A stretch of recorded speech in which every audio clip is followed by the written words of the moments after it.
வணக்கங்க. நான் போன வாரம் டைமண்ட் இண்டஸ்ட்ரிய பத்தி பேசினேன். ஏன் நீங்க டைமண்ட் வாங்கக்கூடாது? ஏன் தங்கம் வாங்கணும்? இப்போ இந்த டைமண்ட் இண்டஸ்ட்ரிய பத்தியும், அதுக்கப்புறம் இந்த ஓவரால் ஜிடிபி குரோத் குறைஞ்சிருச்சுல்ல, அத பத்தியும் இன்னைக்கு பேசலாம்னு நெனச்சேன். இந்த ஜிடிபி குரோத்த பத்தி நான் பேசுறது புரொஃபசர் பிரணாப் சேன்ங்கிறவரு ஃபெடரல் அப்படின்னு புதிய தலைமுறையோட ஒரு நியூஸ் சேனல்ல இன்டர்வியூவா குடுத்துருக்காரு. அத கீழே இங்கிலீஷ்ல இருக்கு. நான் போட சொல்றேன். நீங்க பார்த்துக்கங்க. அதுக்கப்புறம் டைமண்ட் நியூஸ பத்தி பேசுறதெல்லாம் லீடிங் ஆங்கில நாளிதழ்ல வந்திருக்கு. அத போட சொல்றேன். ஸோ தட் நம்ம எப்போதும் ஃபேக்ட்ஸ தான் பேசுறோம்னு உங்களுக்கு தெரியணும். பிரணாப் சேன் என்ன சொல்றாருன்னா, இது குரோத்து ஷாக் இல்ல. இது குரோத்து கரெக்ஷன், ஸ்லோ டவுன் அப்படிங்கிறாரு. அதாவது உங்களுக்கு இந்த பேண்டமிக் வரத்துக்கு முன்னாடியே அப்படியே ஜிடிபி மெதுவா இறங்கி 2, 3ன்னு வர ஆரம்பிச்சிருச்சு. குவார்ட்டர். அப்புறம் பேண்டமிக்ல ஒரேடியா நெகட்டிவா போய் அதுக்கப்புறம் பவுன்ஸ் ஆச்சு. இப்போ பேண்டமிக் கம்ப்ளீட்டா முடிஞ்சு 2 வருஷம் ஆயிடுச்சு. இந்த 2 வருஷமா நல்ல குரோத் இருந்தது. ஏன்னா, பேண்டமிக்கு கீழ போயிட்டோம். அதுக்கப்புறம் மேலே ஏறி நார்மல் ஆகி குரோத் வரத்துக்கு இவ்வளோ 2 வருஷம் ஆயிடுச்சு. இந்த பேண்டமிக் போது கீழ விழுந்த குரோத்தை நீங்கள் கேட்சப் பண்ணுறதுக்காக இந்த டைம் பீரியட் ஆச்சு. இந்த டைம் பீரியடில் அவங்க கொஞ்சம் ரிக்கவரி ஆகிருக்கு. அவர் என்ன சொல்ல வர்றாருன்னா, நம்மளோட மேனுஃபேக்சரிங் அண்ட் சர்வீசஸ் செக்டரில் 2 பெரிய குரூப் இருக்குது. ஒன்று கார்ப்பரேட் குரூப்பு, இன்னொன்று எஸ்எம்இ எம்எஸ்எம்இ குரூப்பு. அதாவது நம்ம கீதம் சங்கீதாலாம் எஸ்எம்இ எம்எஸ்எம்இ, தாஜ் ஜோலா எல்லாமே கார்ப்பரேட். ரெண்டுமே சாப்பாடு இண்டஸ்ட்ரியில் எக்ஸிஸ்ட் ஆகிட்டே இருக்குது. இவரோட வாதம் என்னன்னா, கார்ப்பரேட் கம்பெனிகள்லாம் இன்னும் ஃபாஸ்ட்டாக க்ரோ ஆகுது. அது நம்ம இந்தியன் ஹோட்டல்ஸோட க்ரோத்லேருந்து தெரியுது. ஆனால் எம்எஸ்எம்இயில் பெருசாக க்ரோத் இல்லை.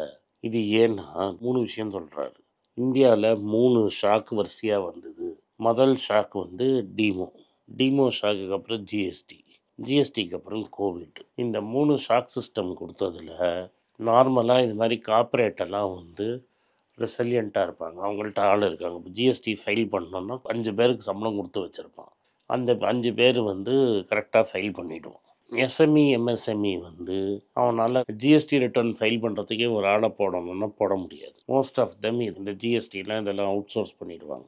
ஸோ இவங்களுக்கு ரிக்கவரி கஷ்டம். அவர் என்ன சொல்கிறாருன்னா, டீமோவும் பேண்டமிக்னால ஒரு 20% எஸ்எம்இ எம்எஸ்எம்இ இழுத்து பூட்டு போட்டு க்ளோஸ் பண்ணிட்டான் பர்மனெண்ட்டான்னு.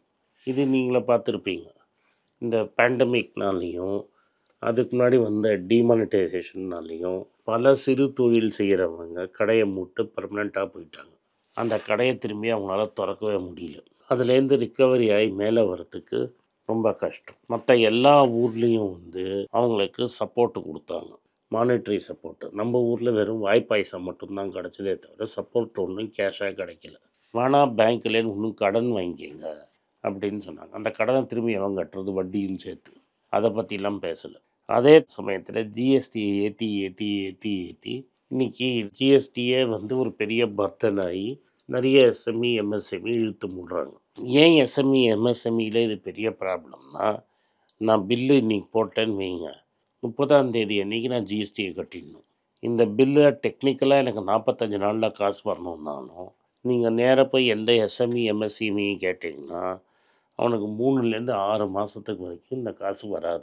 அப்போ அவன் நாட் ஒன்லி ஒர்க்கிங் கேபிட்டலை ஃபைனான்ஸ் பண்ணல, ஏன்னா மெட்டீரியல் சப்ளை பண்ணவும் 30 நாளில் காசு கேட்பான். ஸோ அந்த காசு மட்டும் நான் ஸ்பான்சர் பண்ணல, லேபர் மட்டும் நான் பண்ணலை, கவர்மெண்ட்டோட டேக்ஸையும் நான் சேர்த்து கட்டிட்டு எனக்கு வர வேண்டிய இன்புட் கிரெடிட்டை வாங்கிறதுக்கு எனக்கு ரொம்ப நாள் ஆகும். அதுக்கப்புறமா இந்த ஜிஎஸ்டியை நான் கட்டிட்டேன்ல, இந்த ஜிஎஸ்டி கஸ்டமர் தானே எனக்கு திரும்பி தரணும், அவன் கொடுக்கறதுக்கு 6 மாதம் ஆகும்.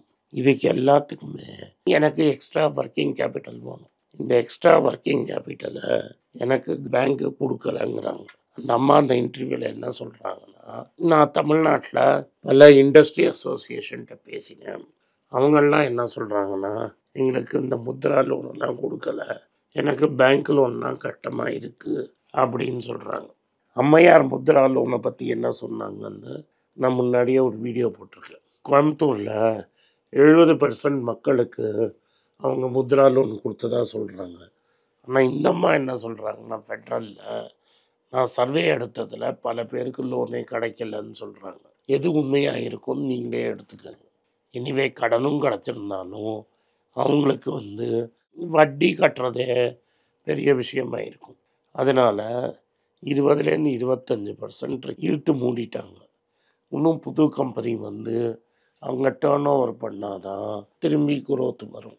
நம்மளுக்கெல்லாம் ஒரு ட்ரெண்ட் லைன் குரோத் இருக்கும். நம்ம நிலைமைகள்லாம் பார்த்து எவ்வளோ க்ரோ ஆகும்னு பார்த்தோம்னா, மன்மோகன் சிங் பீரியடில் க்ரோ ஆன மாதிரி 8% க்ரோ ஆக முடியாதுங்க. இப்போ 6லேருந்து 6.5% வரைக்கும் க்ரோ ஆனாலே பெரிய விஷயம். பட்ஜெட் சொன்ன 1.5% ரியலிஸ்டிக்கு, அதுலேருந்து கொஞ்சம் கம்மியாக வேணா ஆகலாமே தவிர 7க்கெல்லாம் போகாது அப்படின்னு பிரணாப் சேன் சொல்கிறார். எல்லாரும் அக்ரிகல்ச்சர் இந்த பீரியடில் சூப்பராக பண்ணியிருக்கு அப்படின்னு சொன்னாலும், பிரணாப் சேன் என்ன சொல்கிறாரு, இந்த வாட்டி 3% இருந்தாலும் இதுக்கு முன்னாடி பல குவார்ட்டரில் 2% இருந்ததுனால அது ஒரு பவுன்ஸாக தான் நான் பார்க்குறேன். அது இந்த குவார்ட்டருக்கு நல்லதாக இருந்தாலும் ஓவராலாக எக்கானமி கான்ட்ரிபியூட் பண்ணாதுங்கிறாரு. ஸோ இதுலேருந்து நம்ம என்ன புரிஞ்சுக்கிறோம்னா, க்ரோத்துங்கிறது இவங்க கார்ப்பரேட் க்ரோத்தை வச்சுன்னு சொல்லிட்டு இருந்தாங்க. பிரணாப் சேன் என்ன சொன்னார், 2 வருஷமாக பேண்டமிக்கு அப்புறமா எஸ்எம்இ எம்எஸ்எம்இயை காலி பண்ண அப்புறமா எல்லா பிஸ்னஸுமே பெரிய பெரிய கார்ப்பரேட்டுக்கு போச்சு. எஸ்எம்இ எம்எஸ்எம்இ அடிபட்டுது. அதனால் க்ரோத்து கார்ப்பரேட்டில் டபுள் டிஜிட் இருந்ததுனால உங்கள் க்ரோத்து ஓவராக இருக்குதுன்னு தெரிஞ்சுது. இப்போது எம்எஸ்எம்இ எஸ்எம்இ அடி வாங்கினதுனால க்ரோத்து குறைஞ்சிருச்சு. இப்போ தான் முதல் வாட்டி 5 வருஷம் கழிச்சு பேங்குகள் எஸ்எம்இ எம்எஸ்எம்இக்கு லோன் கொடுத்துருக்காங்கன்னு அவர் சொல்கிறாரு. அது போக போக தான் பெருசாகும்.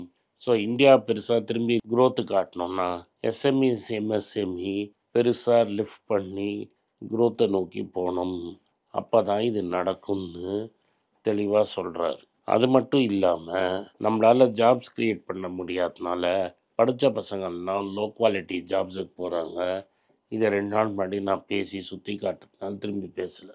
அதனால் ஓவராலாக இதுதான் ஸ்ட்ரெஸ்ஸு அப்படின்னு அவர் சொல்கிறார். இந்த ஸ்ட்ரெஸ்லேருந்து வரணும்னா கவர்மெண்ட் மக்கள் மேலே இருக்கிற பர்டனை குறைக்கணும்.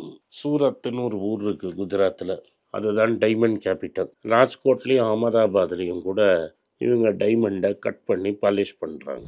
ஓவராலாக பார்த்தீங்கன்னா தீபாவளிக்கு அப்புறம் 45 தொழிலாளிகள் சூரத்தில் அண்ட் மற்ற ஊர் குஜராத்தில் சூசைட் பண்ணிக்கிட்டு அவங்க வாழ்க்கையை எடுத்துக்கிட்டாங்க.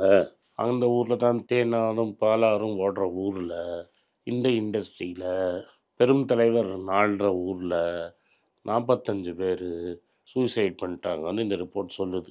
ஏன் சூசைட் பண்ணிக்கிட்டாங்க?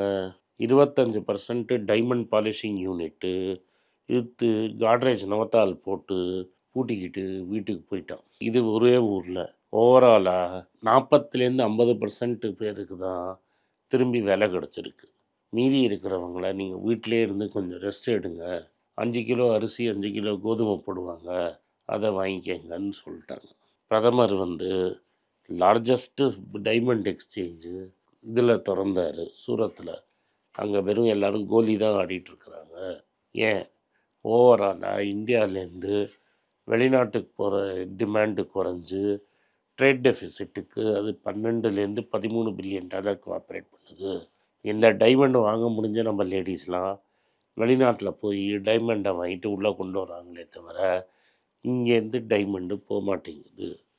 அது மட்டும் இல்லாமல் இப்போ டைமண்டை லேப் க்ரோன் டைமண்ட்லேருந்து வந்தப்புறம் கட்டிங் அண்டு பாலிஷிங்கிறது ரொம்ப குறைஞ்சி போயிடுச்சு. Lab grown diamond already 25% off all India's diamond market.